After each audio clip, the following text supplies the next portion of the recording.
she's running his diary, and he is running a kind of child sex factory. But Ghislaine presided over the diary, was the important person who hired the underlings, who then made the bookings.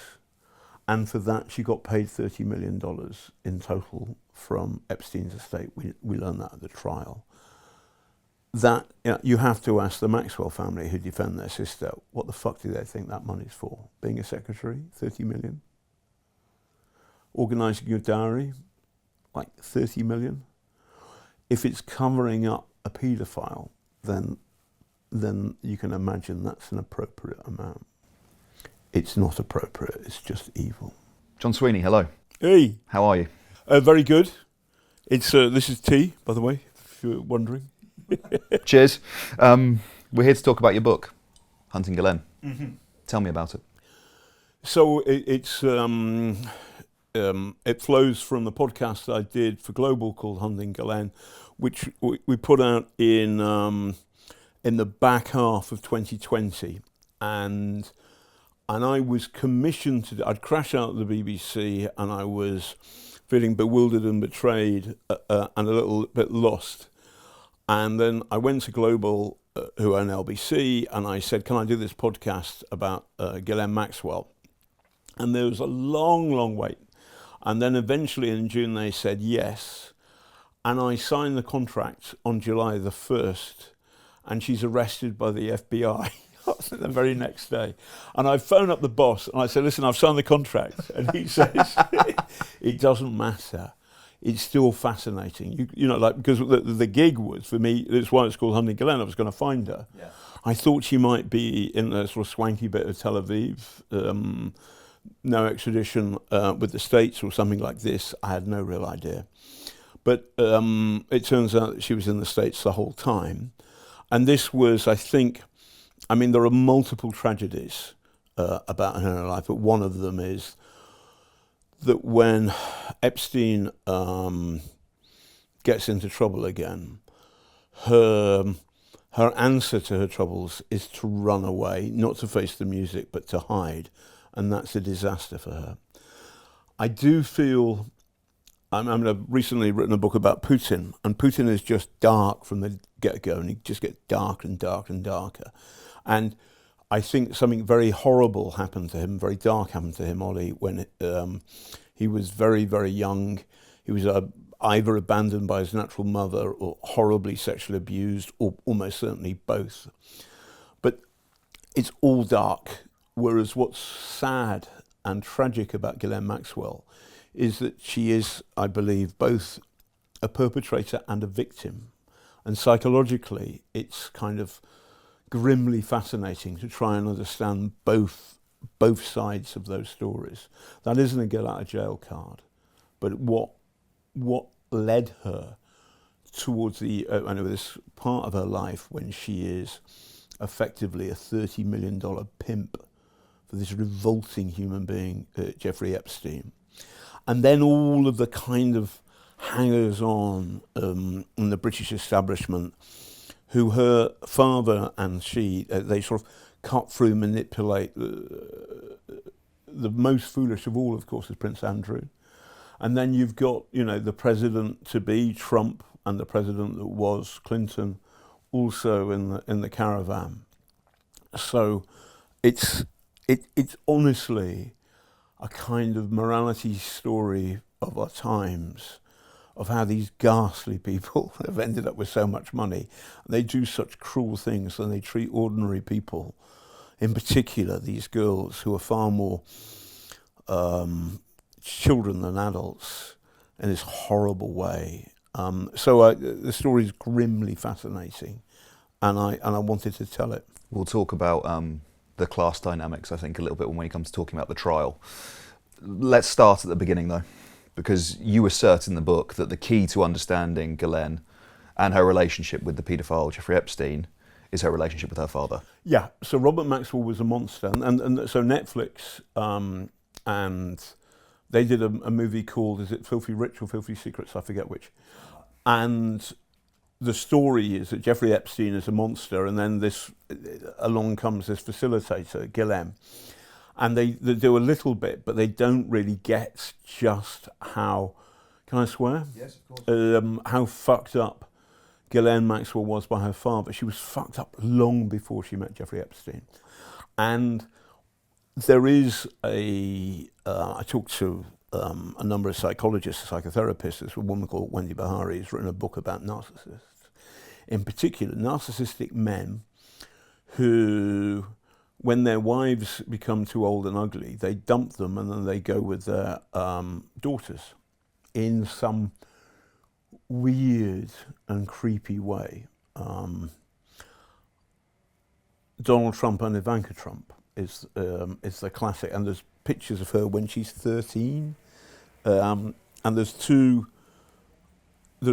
parrots kind of fornicating in the background, and she's wearing a short skirt, and she's 13, and there's Trump. And I'm guessing, deducing from the vulgarity of the fornicating concrete parrots that it's Mar-a-Lago. It's so naff it can only be Mar-a-Lago. And then there's a picture of Ghislaine Maxwell with Robert Maxwell when Oxford United is a football team, the local football team, he backs for a bit, and they win the Milk Cup, and the two of them look like lovers. But he's her father. And then, there are real tragedies in the Maxwell story. He was born in dire poverty in what was then Czechoslovakia, is now far western Ukraine. The Soviets gobbled up a bit of Czechoslovakia at the end of the Second World War. But born in dire poverty, he gets out. His mum and dad and most of his brothers and sisters, not all, but most of them, are murdered in the Holocaust. He ends up a brave and good soldier for the British Army and wins the Military Cross. Then he goes on to, as Germany collapses, Germans are surrendering left, right and centre. There's a story of a German mayor who surrenders for a town, but there's somebody else in the German army, maybe the SS or whatever, who don't agree with surrendering, and they fire a tank shell at the British lines. Maxwell survives, takes out his gun and shoots the mayor. Now, enough about the chaos of war, having been a war reporter for a long time, to know that that's a war crime, i.e. to shoot a civilian dead in cold blood because somebody else has opened fire over there is not right. That's a war crime. So Robert Maxwell is a brave man, and he's a killer. And also he's a pig. He's a pig in that he was starved and starving when he was little. And there's a moment when he says on Desert Island Discs, I can remember being hungry my whole entire childhood. Michael Parkinson, who also worked for the Mirror Group, is a kind of supplicant, goes, did that have any effect on you? None at all, none at all. And then I kind of recount in the book multiple times where people see him opening tins of caviar and scoffing. So he's a physical pig. He's enormous. I mean, I met him, he's 22 stone. I saw him on the steps of Great Ormond Street Hospital with Princess Diana. There was some kind of charity photo op. And it was like, he was kind of like, and Diana was a beautiful, beautiful woman. And there was something about the way he behaved with her, which I thought, my God, that man's a monster. And then from then on, whenever it was, 85, 86, I studied, absolutely fascinated and appalled, the British government, the British establishment's stately gavotte with this slavering pig of a man. At home, he was a pig. He was horrible to his kids. He would force them to be clever, cleverer than they were. He would push them and push them and push them. There was a tragedy very early on. His first son was a guy called Michael. He was coming home from a party, and the car he was in, there was a crash, and he was rendered brain dead. Ghislaine was 3 days old. The tragedy broke the family, and Ghislaine's mother, Betty, who was a good and sweet woman but never stood up to Robert properly, she kind of was so grief-stricken that she didn't give the baby proper attention. And Ghislaine Maxwell was first described to be anorexic when she was 3 years old. And like her father, but in the opposite direction, he gorged with food, but she told friends, listen, I do the Nazi diet, I do the Auschwitz diet, now, but like, I don't eat anything. That's a really crass way of expressing yourself about the Holocaust and about dieting, but that's what this family is like. And so you've got this kind of road crash of this narcissist monster and this poor little rich girl who was born like a princess, but there's something wrong about the palace. It's rickety. You push on the walls and there's something wrong because he's a bit of a con man too, or a big con man. She adores this man, is constantly vying for his attention and affection, and then he dies. And you write in the book, she lost everything when the first monster in her life died. Then she got everything back. Private jets, swish parties, powerful friends. All she had to do was feed the second monster with fresh children. Can you explain a little bit further on that kind of transition from Robert Maxwell towards Jeffrey Epstein? So it's grim, and there's something I've missed which we should talk about, which is that he was a psychological bully and an emotional bully. They had 9 kids, 2 of them died, one of leukemia, the other in the car crash. But he emotionally and psychologically abused all of the children. He also beat them. But there was a story told, this being Maxwelliana, by an unreliable witness, a woman called Eleanor Berry, who has had psychiatric trouble her whole life. So she was mentally ill when she first came into the Maxwell family or whatever. But she says in her book that at the age of 9, Ghislaine showed her the implements with which Robert Maxwell beat her. Things like a cane that went swish, a slipper, something else. And Ghislaine says, according to Eleanor Berry, that these are the things that Daddy used to beat me with. He's very nice, he lets me choose what he's going to beat me with. So there's something, again, of this kind of sexualized, narcissistic abuse, father and daughter stuff, which is dark and creepy. How dark and how creepy, we don't really know, but it's there. So one possibility is that Ghislaine never really understood what these girls who were abused by Jeffrey Epstein, that she facilitated, the Fresh Child Factory. She never understood what they're complaining about, because to her it was normal or normal-ish. That's the possibility. I put this to PR man Brian Basham in an email, and he denied it, and Ian Maxwell has denied it. But maybe they don't know, maybe they do. What you've got there is a desperately vulnerable woman, Ghislaine Maxwell, who, yes, is very clever, very beautiful, but is she very clever? For example, it's possible that her father got her a place at Balliol College, Oxford, because he gave a big donation to the college, so that there was, I think they've changed it now, but there was a Robert Maxwell School for professor for sort of moral excellence. It's no irony at Balliol, obviously. So she is desperate for her father's love, and her father, out of cruelty, or maybe just because he's not built that the right way round, never gives it to her. So she's permanently insecure. He dies, he falls off his yacht. Now, by the way, if people think journalism's glamorous, they're bloody fools. I just come back from the siege of Dubrovnik, and I went shopping with my then missus. My little boy was sitting in the back of the car, and then on the radio, Robert Maxwell has fallen off his yacht.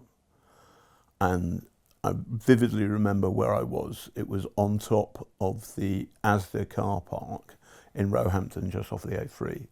And I was crying almost with frustration in that I really wanted to do the story, but I just got back and I was still a bit fucked up from the war, that war. And so I just listened. It's part of the other thing which really, really drove me to do the podcast and then write this book, is that I kept on missing moments, kept on missing being able to tell the Robert Maxwell story. But he's dead. Was he killed? Was he murdered? Was it suicide? Was it an accident? My friend Richard Ingram's, the great editor of Private Eye,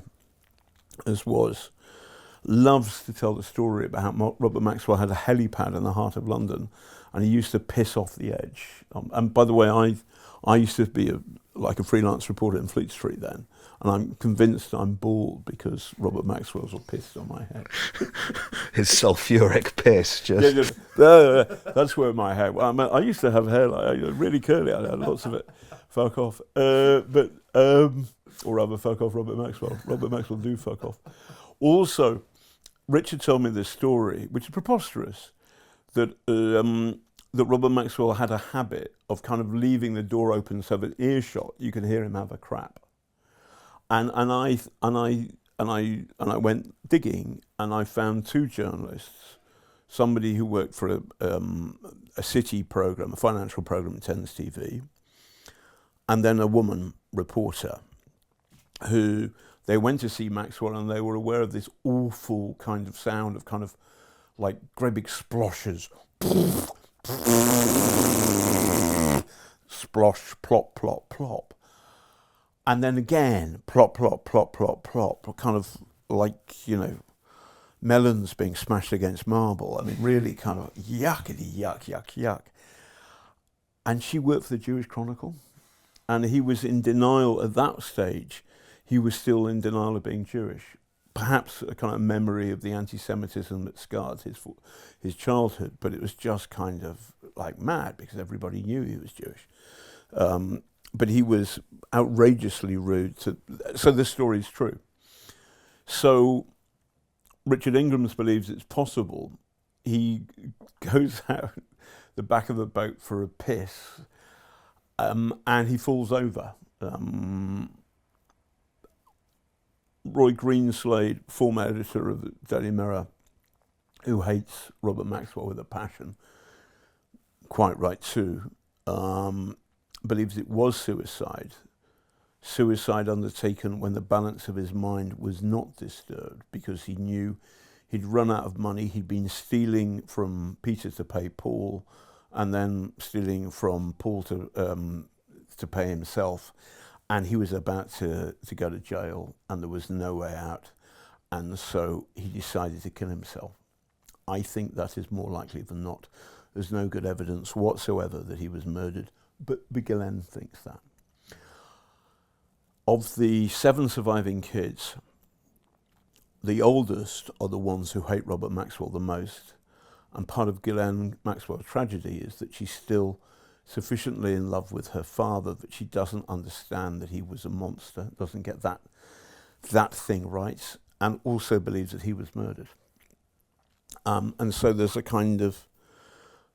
is something horribly wrong with Ghislaine Maxwell's understanding of the world, and in particular understanding of the monster who has framed her character, her personality, her very being in such a powerful way. And she doesn't get it then. And then from about 90, in the early 90s, I don't want to be overly precise, but 92, 93, 94, there are stories that start to emerge, 95, 96, of Ghislaine looking for newbies, looking for girls who are clearly underage. And the first and primary witness for this is a woman called Maria Farmer, who was a 25-year-old artist, starts working as a receptionist. She's beautiful. And she sees all these kids going for auditions. This is in New York. At this point, Epstein is making an awful lot of money. I think what he does is he hides or helps rich people keep their money away from the US taxman. And he takes the risk, and he does very well out of it. He takes 10% of what he of what he's saving, the rich people, but it's a lot of money. He does very, very well out of it. He's very clever, he's good with numbers, and he's extremely manipulative and therefore dangerous. So Maria Farmer talks about seeing these girls, and every now and then a girl comes down in tears. Some of these models have got braces on their teeth. It's not right. Then she is assaulted when she goes to this place in Ohio by Epstein and Ghislaine. And then her younger sister, Annie Farmer, goes to Epstein's ranch in New Mexico, and she's sexually assaulted by both of them. They try and tell their story to Vanity Fair, to Lucy Ward, who's a reporter. She leaves that bit out. Then there is more bits of evidence that sort of filter out. Trump in 2002 gives an interview, and Trump and Epstein are big pals, and there's footage of Epstein turning up at one of Trump's parties at Mar-a-Lago, and Trump's all over him like a puppy dog. It's pathetic. It's also fascinating, you know. I'm not going to call Trump an alpha male, I'm going to call him an alpha dog. But he's all over Epstein, like Epstein's the cool guy. And there in the background is Ghislaine. Trump gives an interview in which he says words to the effect of, you know, I think that Epstein, he's a great guy, and I think he likes beautiful women almost as much as I do, though some of them are on the younger side, ... So there are stories, but they don't go anywhere. And then what happens is, in 2005, there's a police investigation by the Palm Beach Police Department, and they dig up dozens of girls who are 14, 15, 16, clearly underage. And they raid the apartment he's got, $1 million apartment just down the road from Trump's on El Brillo Way, and all of the computer hard drives have gone. It looks as though there was some kind of spy or traitor in the police investigation who was reporting back to Team Epstein, obviously for money. However, when they hoovered up all the digital stuff, they left a kind of carbon copy thing where you took phone messages, and it's words to the effect of, Katie says she can come but only at 2:30 because she's in the school before them. I mean, this is evidential gold, proof of this is essentially a fresh child factory. And separately, Ghislaine Maxwell told her friends that Epstein wanted to have sex 3 or 4 times a day. My understanding of it, reading it all, and it's grim. I did it for the podcast. I did it with producer Ruth Barnes, who's a woman, and it was good to have her kind of womanly brain thinking about this stuff as well. But I found it horrible going through the evidence of it. But I think he was some kind of psychological sadist, not a physical sadist, but he actually liked seeing a girl, 14, 15, 16, post-puberty, but very inexperienced, and he liked the idea of dominating them and frightening them again and again and again and again and again. Now, nobody died, you know, you cover wars, like one in Ukraine, etc. Nobody died on Epstein's massage tables, true.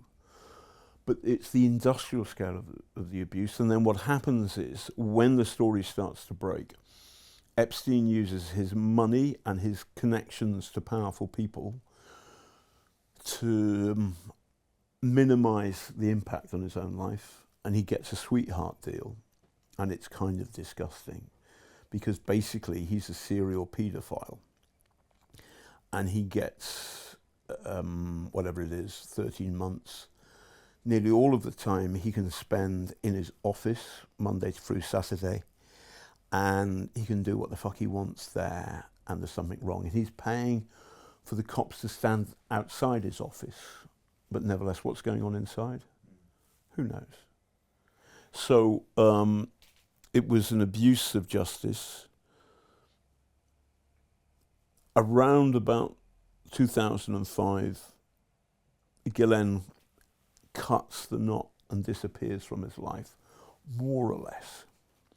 But nevertheless, she was there from 91 to 2005. So that's 13 and a half, 14 years where she's running his diary and he is running a kind of child sex factory. Now, towards the end of it, I spoke to one victim in particular for the podcast and the book called Michelle Licata, and she never knew his name.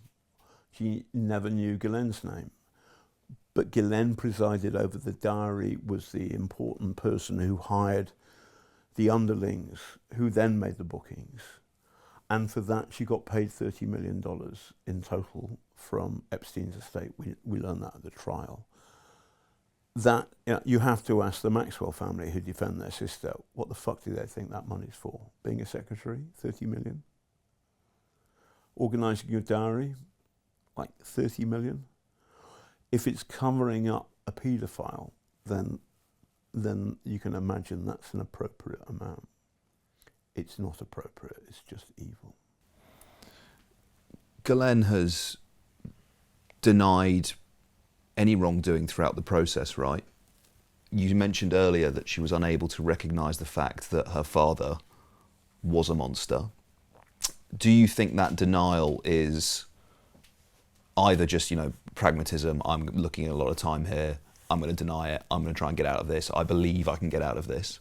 Or, you mentioned earlier, the abuse on an industrial scale, it's almost in plain sight, particularly if you're actually organising it's happening. Do you think, rather than trying to save her skin, she just didn't perhaps necessarily see anything wrong with her behaviour? There's a friend of mine, Nicola Glucksmann, who met Ghislaine in September 91 while her father was still alive. And she attended a dinner party at Headington Hill Hall, the Maxwell mansion in Oxford. And Robert Maxwell and Betty weren't there. And basically, it was lots of beautiful men, lots of beautiful women. And after dinner had been served, Ghislaine said, we're now going to play a game. All the men can have blindfolds on. All the women got to take their bras off, and then the men have got to work out which woman is which woman. And through fondling their tits. And this is what Nicola said. Nicola and her friend left. So they never knew how the orgy or the kind of, how this thing was going to pan out, whether it was just a silly game or what really happened. But what she found kind of dark and disturbing was the idea that that Ghislaine was kind of locked into the currency of sex as a way of having power over men, which was kind of utterly cheap and demeaning of somebody who was so bright and so beautiful, etc., etc. But if she had been abused by her father, psychologically, emotionally, sexually, then it's kind of part of it that she doesn't understand what's gone wrong here. I also think part of her did kind of get it, but that there was a kind of refusal of hers to register this reality. And so, for example, the fact that she runs away when Epstein is first arrested, then when Epstein kills himself, there's no doubt in my mind whatsoever that he did kill himself. But she stays hidden, and that's crazy and wrong. And I think she stays hidden in part, she knows, because she's done something wrong. It's not just hiding from the media. And she got her unpleasant lawyers to monster, in particular, the 4 women who gave evidence against her at the trial, in a way which was morally disgusting. I felt sorry for her, as a human being, but as her defence team monstered these women victims, and they weren't lying, I felt less sorry for her by the second. What she did by getting her lawyers to attack these women was cruel. Then it was the turn of the defence case. She didn't speak, she didn't give evidence in her own name. But the actual defence witnesses were pathetic. So essentially, she was living in denial of what she'd done and continues to do so. And at the moment she's appealing against a sentence, but she's also appealing against conviction. Her own lawyers are now suing her because she hasn't paid up. And the whole thing is a kind of tragic mess. But the problem is you do have to take responsibility for your own actions. And there are many people who have been abused by their parents, by their father or whatever, or father figure, who work out it's wrong and do not pass the abuse on.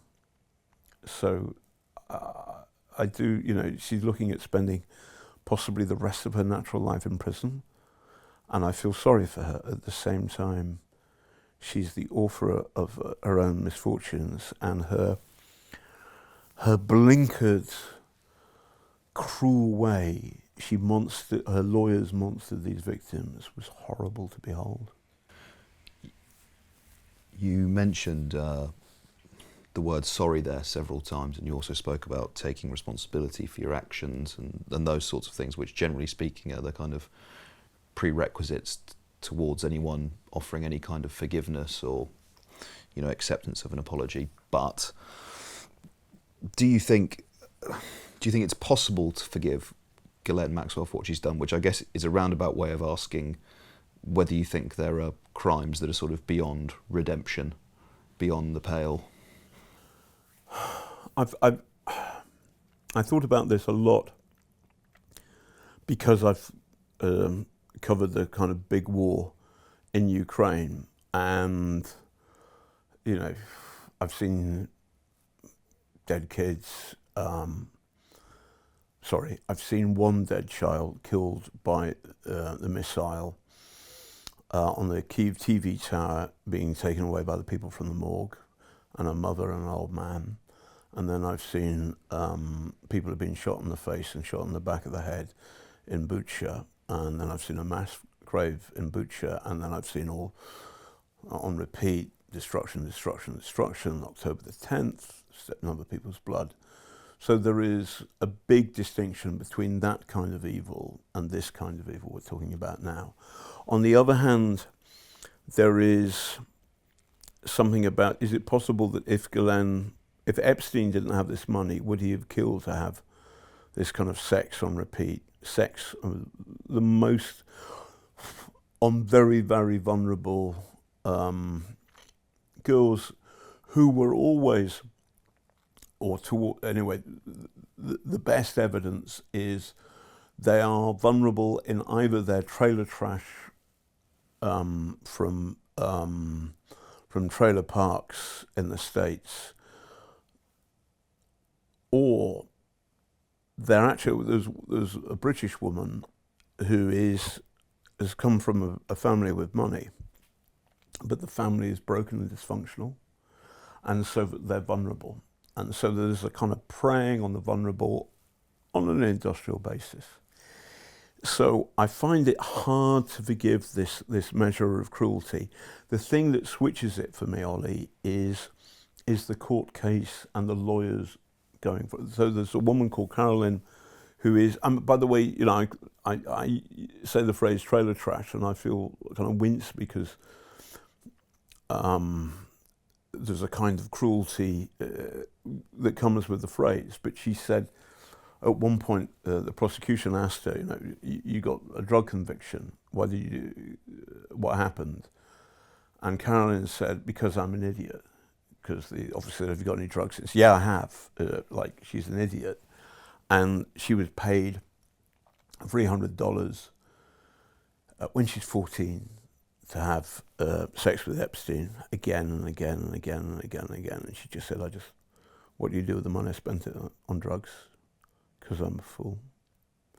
And her honesty and her almost self-loathing was, it meant that she was a powerful witness. What the fuck was Ghislaine doing? And then what are her fancy lawyers doing? Because they must look at it and say, we've got no good evidence. For me, it was a moment, it was a moment where I started to kind of sleep better when thinking about this in New York, when we heard the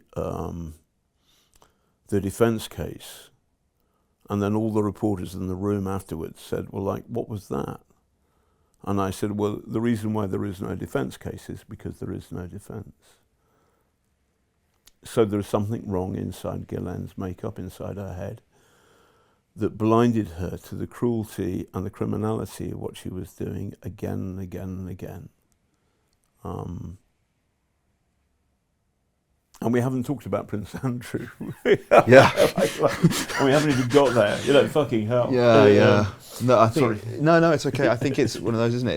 It's no remorse, no forgiveness, really. I think that's perhaps how it kind of. Yes. I mean, there are times I've done stories about Professor Soroy Meadow calling cot-deaf mothers murderers, and they showed no remorse because they didn't kill their babies. So there is a logical trap there which you've got to be very wary of. But nevertheless, the evidence against Ghislaine Maxwell is compelling. I think she did do it, but she blinded herself to the reality of what she was doing because she didn't think it mattered, or she didn't think the world.